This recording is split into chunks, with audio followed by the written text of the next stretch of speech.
મિત્રો નવરાત્રી આવી રહી છે, તમે પણ ગરબે જોવા માટે તૈયાર થઈ ગયા છો અને તમે સર્ચ કરી રહ્યા છો બેસ્ટ આઉટફિટ. તો હું તમને ખાસ દેખાડું રાજકોટનું સૌથી બેસ્ટ નવરાત્રી આઉટફિટનું કલેક્શન જે આપણે રેન્ટ ઉપર માત્ર 500 થી સ્ટાર્ટિંગમાં મળી રહ્યું છે. નવરાત્રીના બધા ઓર્નામેન્ટ્સ એટલે કે બધા જ્વેલરી પણ રેન્ટ ઉપર મળી જતી હોય છે. ફ્રેન્ડ્સ, નવરાત્રીમાં આપણી ઈચ્છા હોય કે આપણે છે ને ડિસેન્ટ અને યુનિક કલેક્શન પહેરીએ, તો તમને ખાસ વિઝિટ કરો રાજકોટના કાલાવડ રોડ પર આવેલું ઝરી બુટીક.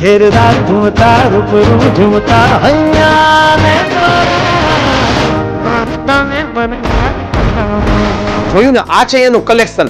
બધું એકદમ ફ્રેશ હોય છે. એમ કહી શકાય કે તમારે ફર્સ્ટ ટાઈમ છે ને આ પહેરવાનું છે. અને જુઓ મિરર વર્ક, મતલબ 20 મીટરની ઘેર તમે ક્યારે પહેરી છે? નવરાત્રીના 9 દિવસના કોમ્બો પેકેજીસ પણ અહીંયા અવેલેબલ છે. અને જુઓ, કદાચ તમારે 2 વખત પહેરવું છે ને તો આ રિવર્સેબલ પીસ, મતલબ કે બંને છે અલગ કલરની ડિઝાઇન હોય છે, એટલે કે તમારે એક ભાડમાં 2 દિવસ પહેરી શકશો. અને જુઓ, આ બે વ્હાઈટ પીસ, મતલબ જનરલી છે રેન્ટ ઉપર આવું વ્હાઈટ બહુ ઓછા જોવા મળતા હોય છે. જુઓ, બધું વિન્ટેજ કલેક્શન. અને આ બધું જે કલેક્શન છે ને એ સ્પેશિયલી નવરાત્રીના જે કોમ્પિટિશનમાં પાર્ટિસિપેટ થતા હોય ને એના માટે તો બેસ્ટ છે. કોમ્પિટિશન સ્પેશિયલ ફૂલ ફ્લેર વાળી આ શોર્ટ ચણિયા ચોળી જુઓ કેટલું એવી છે. આ પહેરીને તમે રમી શકશો ખરા. પ્રોપર લેડીઝ માટે અને લેડીઝ દ્વારા સંચાલિત છે. જુઓ, દરબારી કલેક્શનમાં ઘણું બધું છે. દરબારી ચણિયા ચોળી, મારવાડી પોશાક, જુઓ નવરાત્રીના બધા ઓર્નામેન્ટ એટલે કે બધી જ્વેલરી, હાથની, પગની, કાનની બધી જ્વેલરી પણ આપણને રેન્ટ ઉપર મળી જતી હોય છે. અને 9 દિવસના પ્રીમિયમ પેકેજીસ ઉપર જ્વેલરી પણ આપણને ફ્રીમાં મળી જતી હોય છે. ઝરી બુટીક આવેલું છે રાજકોટના કાલાવડ રોડ ઉપર લવ ટેમ્પલ વાળા ચોકમાં, ચમત્કારી હનુમાનજીના મંદિરની એક્ઝેક્ટ સામે રોડાનગર 1 ના ગેટની અંદર જતા ડાયરેક્ટ. અને ફ્રેન્ડ્સ, હું તમને ફરી કહીશ કે તમારા પણ તમામ ગરબા લવર્સ ફ્રેન્ડ સાથે આ રીલને અત્યારે શેર કરો કે તમારા માટે રેન્ટલમાં ખજાનો છે.